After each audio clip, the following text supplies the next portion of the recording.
तो गाइस अभी हम लोग बात करेंगे ब्लड ट्रांसफ्यूजन रिएक्शन के बारे में। तो एक रिस्क होता है ना, जब भी हम लोग ब्लड ट्रांसफ्यूजन चढ़ाते हैं तो एक रिस्क पे चढ़ाते हैं, तो उसी रिस्क का नाम क्या है, ब्लड ट्रांसफ्यूजन रिएक्शन। अब गाइस ये ब्लड ट्रांसफ्यूजन रिएक्शन होता है, ये क्या क्या हो सकता है।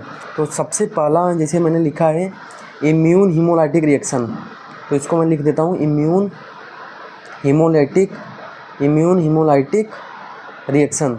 तो इम्यून हीमोलाइटिक रिएक्शन गाइस पहला इसका क्या रिस्क होता है, इम्यून हीमोलाइटिक रिएक्शन। अब ये एक्यूट हो सकता है जैसे चढ़ाए वैसे हो जाए। ये डिले हो सकता है, डिले मतलब कि 15 से 20 दिन के बाद ये पेशेंट में आएंगे सिम्टम। एक्यूट हो सकता है और ये डिले हो सकता है। तो इम्यून हीमोलाइटिक रिएक्शन में 2 टाइप हैं। अब एक्यूट में मतलब इसमें सिम्टम क्या क्या आएंगे गाइस ना, जैसे लॉइन पेन हो गया है ना, तो एक्यूट किडनी इंजरी हो सकती है, AKI वगैरह हो सकता है। उसके बाद बैक पेन हो सकता है, पेशेंट में बैक पेन हो सकता है।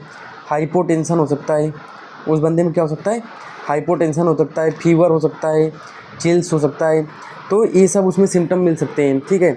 हाइपोटेंशन हो सकता है, उसके बाद बैक पेन हो सकता है, hypotension, back pain, loin pain, fever हो गया, चिल्स हो गया, हीमेटूरिया हो सकता है उसको हीमेटूरिया हो जाए, किडनी डैमेज हो गया तो हीमेटूरिया हो सकता है।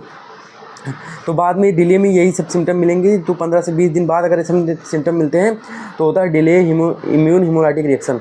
अब गाइस जो इम्यून हीमोलाइटिक रिएक्शन होता है ये बेसिकली मिसमैच ट्रांसफ्यूजन की वजह से ही होता है, ठीक है। जैसे मैंने ए पॉजिटिव चढ़ा दिया तो इसमें नहीं होगा ये।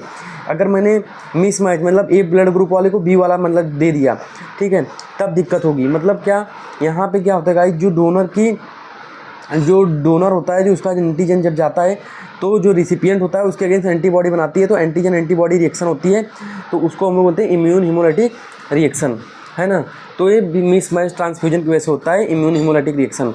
दूसरा होता है नॉन इम्यून हीमोलाइटिक रिएक्शन।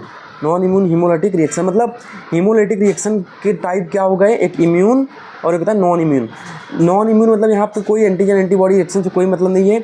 जो guys damage RBC of donor, अगर मैंने डोनर की जो मैंने आरबीसी ली अगर वो डैमेज है तो वो जाके क्या करती है ना, डैमेज कॉज करती है, तो वो रिएक्शन करती है, वो हीमोलाइटिक रिएक्शन करती है, ठीक है।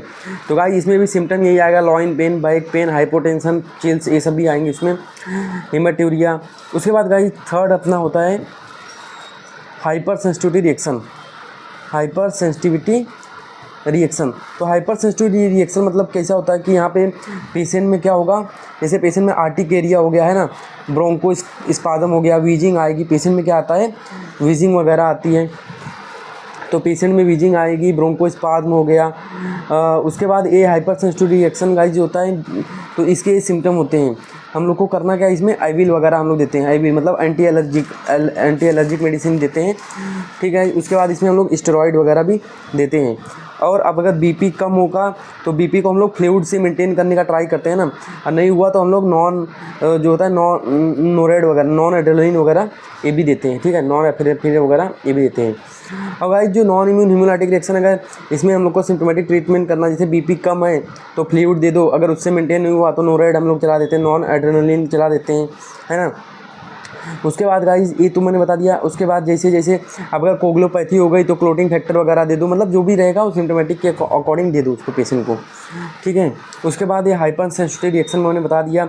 अच्छा इसमें पेशेंट को ब्रोंको स्पाज्म क्या होता है, वीजिंग होती है, आर्टिकेरिया वगैरह होता है, ये सब होता है उसमें, ब्रीथलेसनेस वगैरह ये सब होगी क्योंकि ब्रोंको स्पाज्म हो जाता है।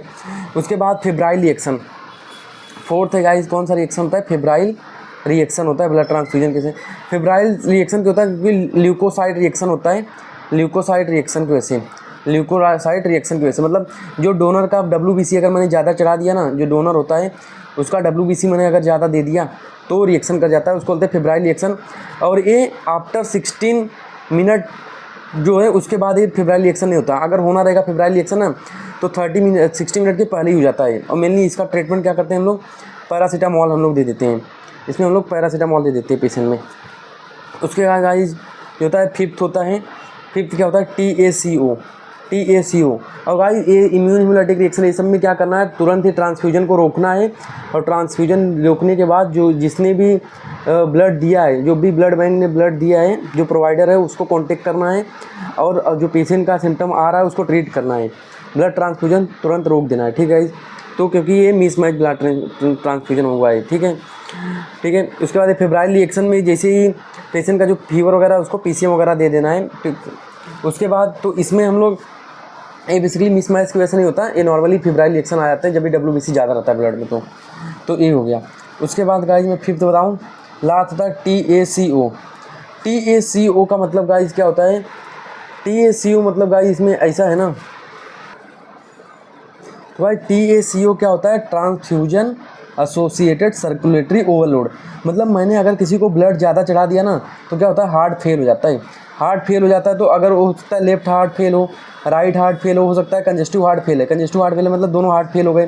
तो पेशेंट में क्या होगा? हाइपोटेंशन हो सकता है, टैचिकार्डिया हो सकता है ना, पेशेंट में लंग में एडिमा हो सकता है, लंग में उसके कंजेशन हो गया अगर लेफ्ट वेंट्रिकल फेल हो गया तो, है ना। और इसमें इजेक्शन फ्रैक्चर जो बेसिकली 50 to 60% होता है, इजेक्शन फ्रैक्चर जो होता है वो डाउन हो जाता है। तो यहाँ पे इजेक्शन फ्रैक्शन क्या हो जाएगा? कम हो जाएगा पेशेंट में। तो इसमें ट्रीटमेंट में हम लोग क्या देते हैं? और इसमें ब्रेथलेसनेस वगैरह भी होती है, ब्रेथलेसनेस वगैरह भी होगी जब लेफ्ट वेंट्रिकल फेल होगा। तो यहाँ पे हम लोग ऑक्सीजन देते हैं, O2 हम लोग देते हैं, ऑक्सीजन। ऑक्सीजन के अलावा हम लोग जब बहुत ही ज़्यादा यहाँ पे ब्लड दे दिया तो हम लोग डायूरेटिक देते हैं। क्या देते हैं हम लोग? डायूरेटिक, क्योंकि ब्लड वॉल्यूम बहुत ज़्यादा है तो डायूरेटिक हम लोग देते हैं ताकि हार्ट पे लोड जो है कम पड़े। तो डायूरेटिक में जैसे लाइजिक्स हम लोग दे देते हैं। ठीक है। तो भाई this is all about the blood transfusion reaction.